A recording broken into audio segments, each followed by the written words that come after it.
Hello, hello, and welcome back to Becoming Her. I hope you're having a lovely day so far. My name is Allison Aurora, and I serve on the board of a National Women's Leadership Conference and at one of the top charities in the world. After a myriad of leadership trainings, positions, life experiences, successes, and failures, I like to share my thoughts on leadership, life, wellness, faith, and personal growth with you. So join me in becoming her. Today, I'd like to walk you through my story and how I've gotten to where I am today. And then after that, we'll talk some about confidence. So, I grew up in Little Rock, Arkansas, and I went to the best elementary school that a kid can dream of. They're unfortunately no longer open, but it was Miss Selma's school. My principal, Miss Robin, knew my name, knew my family, and bragged on me to anyone that would listen that I would become President of the United States. Miss Robin was quite the role model and ran that school like nobody's business. Educating and encouraging children to be great was her life's purpose. I mean, this is the elementary school that every parent would dream of for their kids and every kid honestly deserves. It was incredible the way that my teachers knew me and poured into me and expected a lot from me. Now, for middle school, I went to a private Church of Christ school where we had daily all school chapel. And I remember vividly the principal announcing that they needed more chapel speakers, especially students. So, sixth grade Allison went to the school office, and the secretary was like, "Hey, baby, what do you want?" And I told her that I wanted to speak in chapel. So, she told me to wait for the principal. And I waited and I waited. And finally, he came out and he was like, "What do you want?" And I said, "I'd like to speak in chapel." And I'll never forget what he said to me. He looked at me and said, "You just want to hold the microphone." And honestly, I was stunned. I mean, what's a sixth grader supposed to do with that? So I left and I didn't say a word and I felt crushed. And then going on to see the sixth grade boys get to speak in chapel, saying things that weren't as helpful as what I wanted to say. I knew I had something to say and share and wanted to help people. And so that stung. So that middle school, wasn't a good fit for me, clearly. And because of that, my parents and I chose for high school that I would go to an all girls Catholic school called Mount St. Mary Academy. It is the best and oldest school in the state of Arkansas. I am so grateful that we made that choice. And in eighth grade, so end of middle school, when we were making that decision, actually, people made rumors that I was leaving my middle school because I was a lesbian and all these sorts of things. And to be honest, I just kinda let it roll. I wasn't gonna entertain that. It stung for sure, and I knew it wasn't true, but for your classmates that you thought were your friends to start that rumor and to start saying that about you stings, especially for an eighth grader. So, coming to Mount was obviously a good choice for me. And during my time at Mount St. Mary's, I never really thought of myself as a leader. I was a competitive dancer, so I wanted to dance and I wanted to do well in school, and that was it. But I noticed that I found the student council wasn't caring about our classmates and like the needs of the school and the way that I thought it should have been done. So I didn't feel like they were fulfilling their duties in that way. So my sophomore year, I decided to run for student council. And it was a random choice. I was by no means popular, anything like that. And I won junior class president. And I knew that I wanted to encourage our peers. And it just gave me such joy and life in that way. I think I did a pretty good job. I will say, not to pat myself on the back. And then from there, senior year, I was like, I want to be student body president. I really just want to lead these girls. I want them to know that they can follow their dreams, and I want to make this school as good as possible for them. And I remember during our junior class retreat, and this being a Catholic school, that we had the opportunity to go to confession. And I'm non-denominational. If you're Catholic, you know that there's a certain way that you do confession. I didn't know that. So I just went in there and talked to the priest, and I wanted his advice and counsel and just to pray for me that if being student body president was meant for me from God, that it would happen. And that if not, may the best woman have it. Because if it's not meant for me, obviously I want the best suited leader to have it. And lo and behold, I ended up winning student body president. It was so life giving. I even came to a point where I was having issues with my hip and I wasn't feeling like I could show up for my peers as president the way I would want to. And so to me, it came to a head like, do I want to lead well or do I want to continue dance and continue pushing my hip? And so I quit dance because I knew that I can only give 100% to so many things, and leading meant so much more to me. And so that's what I chose. And so let that be a testament to that you can't do and be all things. And further than that, you can't do and be all things and give your 100%. Otherwise, you're maybe giving 50% to too many things. And what's the point of that? When somebody else could be in that role and give their 100%. Just saying. And actually, after quitting dance,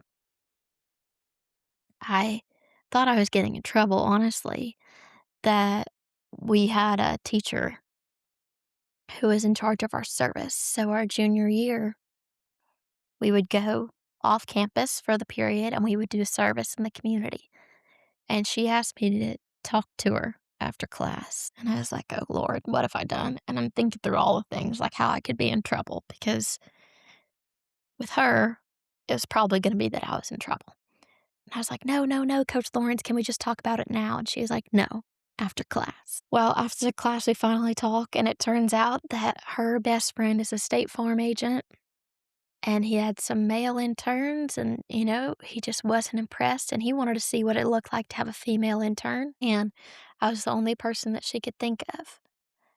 And I was like, well, Coach Lawrence, I'm really not looking for a job, but might as well. Okay. And she was like, can I give him your email? I said, okay. He emailed me and asked me to come in for an interview on Monday. I said, okay. Do you want to? And then I went in. It went well. He said, do you want to start next Monday? I said, okay. And that's how it started. I joined our State Farm, and it started from me sending out birthday cards and birthday calls, fielding calls to the right people. Then it became me handling our claims department. And in March of 2023, Arkansas went through a pretty bad tornado, one of the worst we've had in a while. And so those claims were handled by a full time high school student, being me. I think the amount of claims we had as an office either doubled or tripled. I want to say it tripled, if I'm remembering correctly. And I was the one making sure that homes were rebuilt, houses were repaired. If your home was destroyed, that in the meantime that we'd get you set up with an Airbnb and a credit card for food and such. That was incredibly life-giving.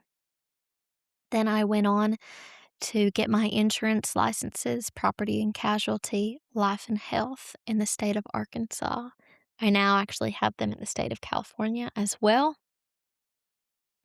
And I also went on to become the head of marketing and events. So in the realm of State Farm and insurance, I really can do it all. It's quite the joy. I really do enjoy doing that. I was our only female intern, the only one of our interns actually to take on all of those responsibilities. And we had a lovely lady named Miss Sharon in our office who was such a role model for me. The way that she cared about customers so deeply, as well as the rest of us in the office, and it never was an inconvenience for her if a customer needed extra help or extra time. She was more than happy to help.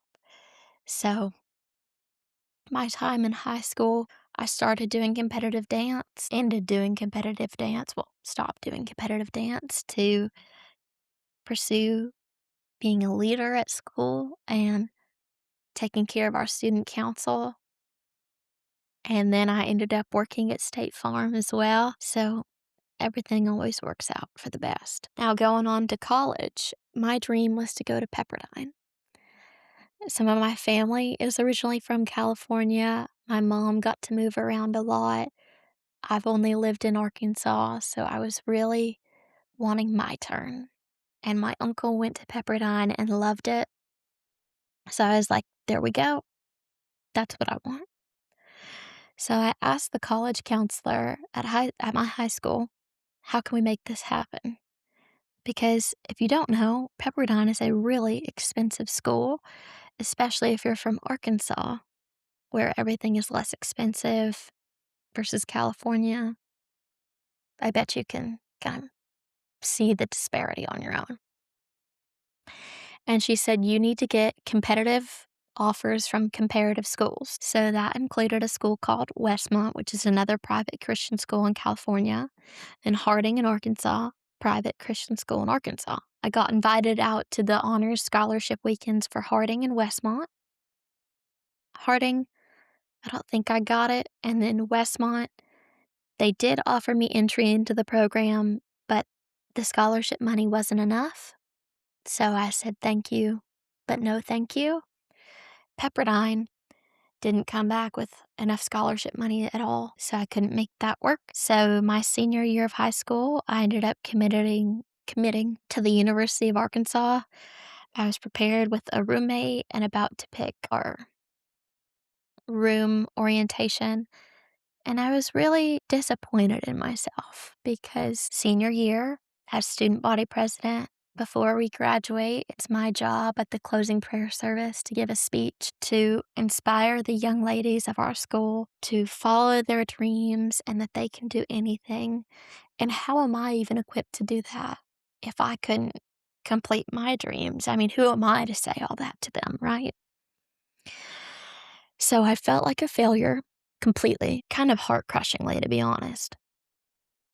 And it took a meeting with our head of student council, the teacher in charge, and the head of our ministry at the school, and me crying, and them calling me out and saying, you really seem to think that you're a failure. And I went back and forth with them, offended by the fact that they said that, but it was true. So after a lot of tears and praying, I finally got myself together, knowing that on closing prayer service day, I would be wearing a University of Arkansas shirt and wearing a regular mount skirt, but decked out in Arkansas stuff, and figuring out that I could do this. And I finally worked everything out. And my message for the girls was that sometimes you ask God for oranges and He gives you lemons. But it's our job to take what He's given us and to make it into something beautiful. And sometimes we don't know if it's going to be making lemonade or lemon pie or what in the world that's going to look like. But sometimes you ask God for one thing, He gives you another, and it's your job to make it into something wonderful.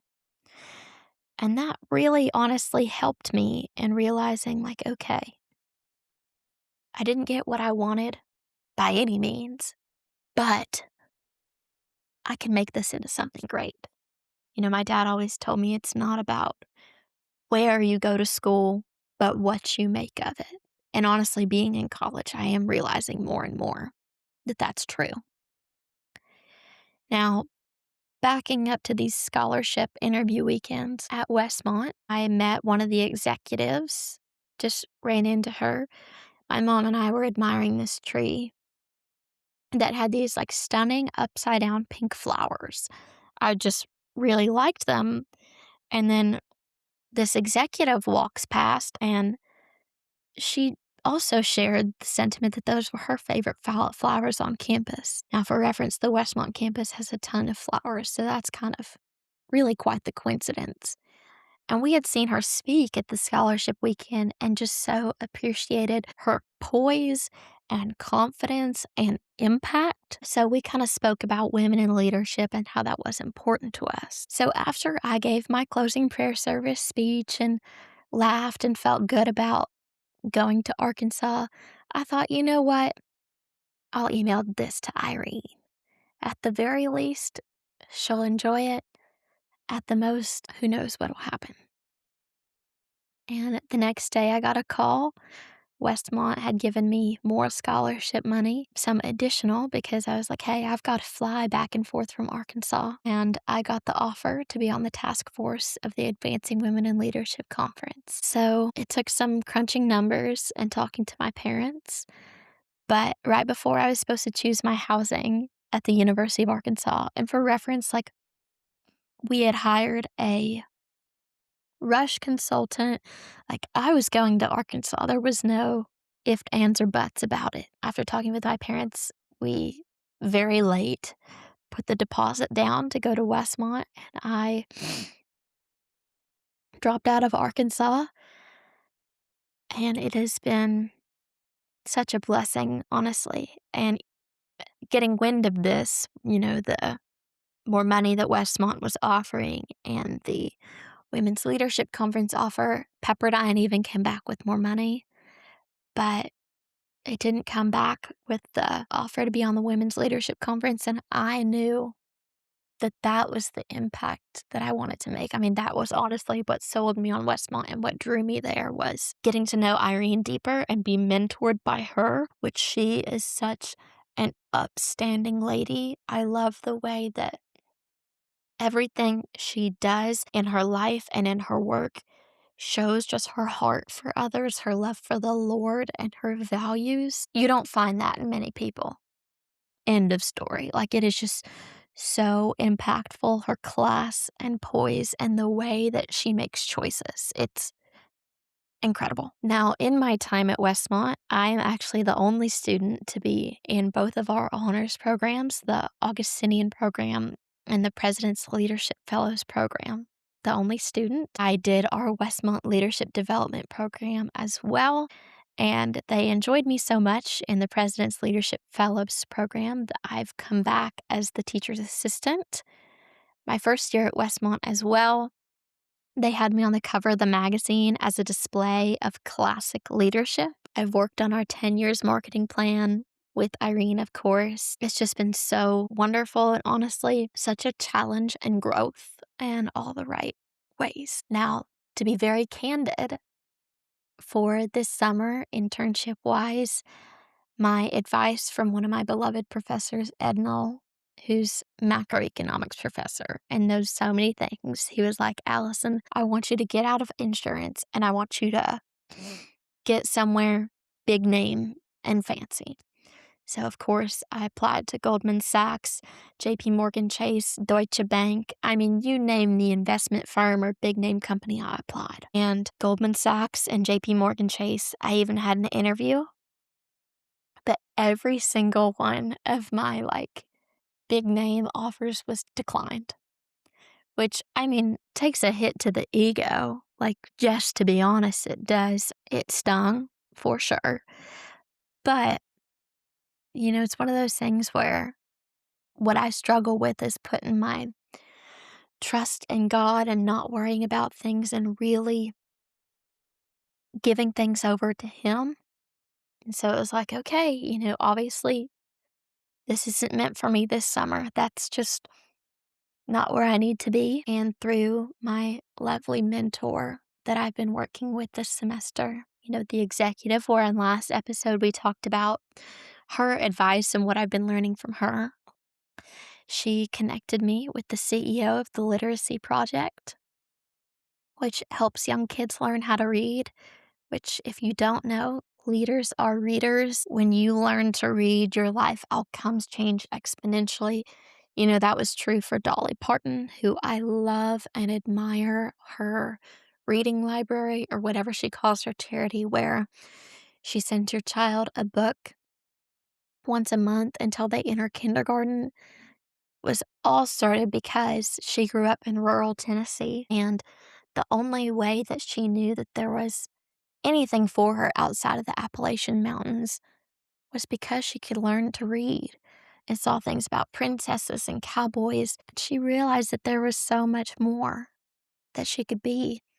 And clearly, look at how that's paid off, becoming a world renowned artist. If you haven't watched the movie 9 to 5, you have to. Phenomenal film. And then she's such a philanthropist, which so many people don't even know. So I want to make sure you know.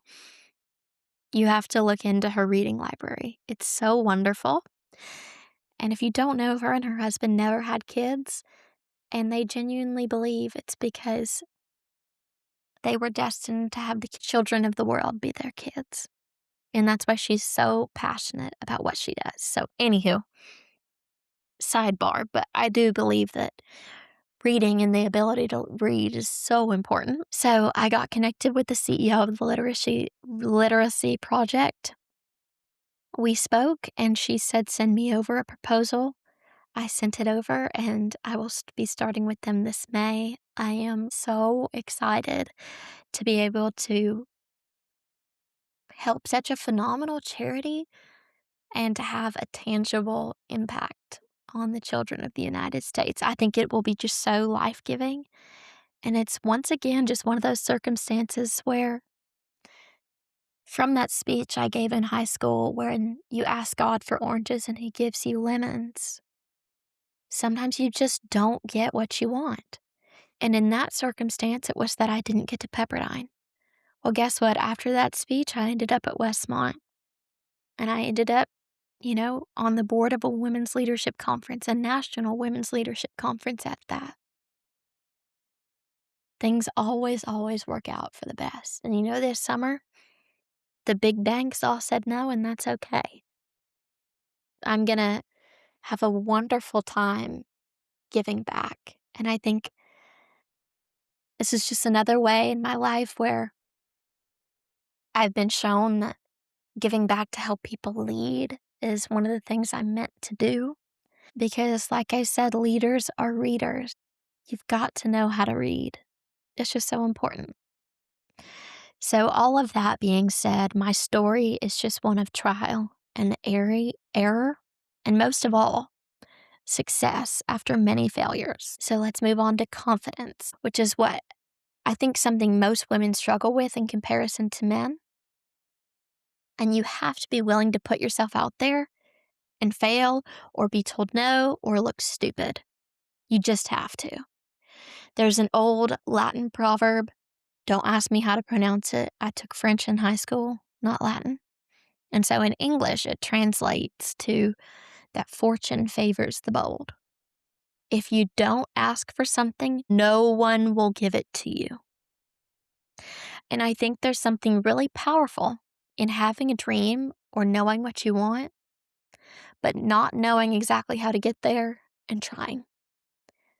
How do you think an Arkansas girl got to school in California? I mean, y'all, I even emailed Oprah asking for scholarship money because I knew that she lives close to Westmont. Did she ever answer? No. I tried her executive assistant too, but there is no shame in trying and just seeing what sticks. I can't even tell you how many internship applications I sent out for this summer and either heard no or no answer back.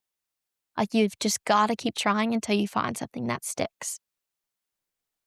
Now, on the flip side of this, stop being a loser. And here's what I mean by that.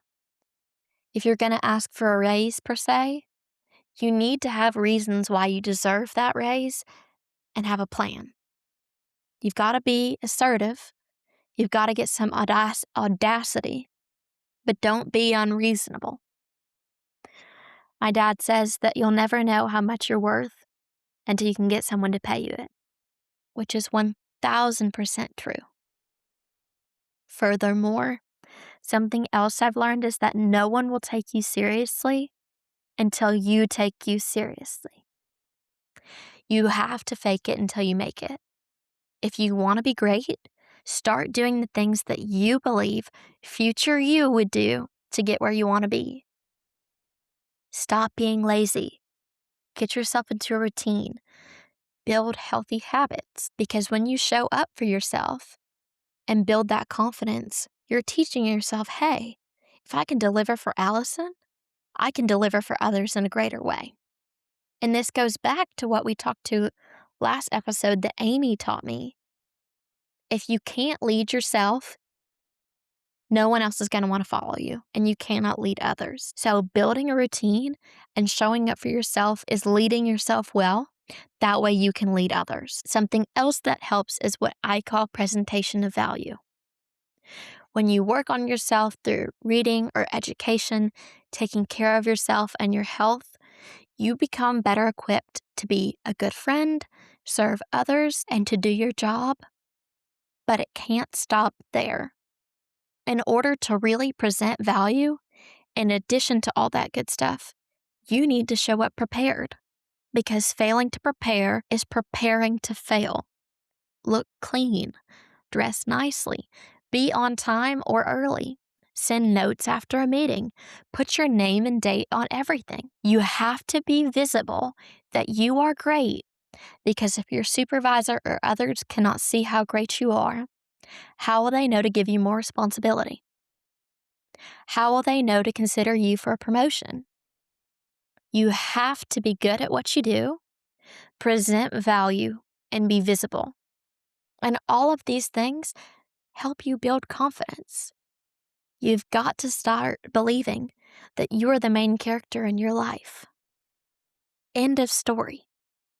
No one else should be the main character in your life. So, girls, you've got to start working on your confidence. Keep throwing things out there. It's like darts on a dartboard or the target. You've got to keep throwing them. The more you throw them, number one, the better you're going to get at it. Number two, the closer you're going to get to a target and the bullseye. Eventually, something's going to hit the bullseye, and that's what's really meant for you. And I so truly believe that. Start being more confident. And that starts with showing up for yourself, taking care of yourself, and thinking, hey, if I can do this for me, imagine the things that I can do for others. And you'll start believing that you can be valuable for other organizations. So I hope that you take away from this episode that the only thing to be embarrassed of is not your failures. Failure means that you're trying. And if you keep trying, you'll keep learning and failing, which leads to success. And there's no path to success that does not include failure. There is no path to success that does not include failure. Correct me if I'm wrong. So the only thing to be embarrassed of, honestly, is to not be trying. If you don't try, you're going to stay where you are. So trying to grow, be better, get yourself elsewhere, improve your life, improve the lives of others around you, no shame in that. But there's shame in not trying. I also want you to take away, let go of what others think of you. That is none of your business. Now, if it's your close friends or family and you're committing crimes, it's probably prime time to sit down and listen to what they have to say. But if somebody close to you is critical of you taking risks or trying, it's because they lack the courage to try and fail and to do what you do. No one more successful than you is going to frown upon you for trying and chasing your goals. You want to know why? Because that's what it took for them to get there. They had to put themselves out there. They had to fail. They had to be uncomfortable. And you know why they did that? You know why they had the ability to do that? Because they had confidence in themselves and what they could do. So what anybody else thinks of you is none of your business. It's just not. You got to let go of that. If you think you're awesome and you know that you're trying, and I mean, ladies, it's like throwing darts at the dartboard. One day something's going to stick. And God's timing too. Things may not happen for you on the same timeline as people around you, and that's completely fine. What's meant for you won't miss it. Won't miss you, excuse me. So let go of what others think of you and keep trying and failing and building your confidence and showing up for yourself. So I'll leave you with that for this week, and I'll see you on next week on Becoming Her. Have a wonderful week.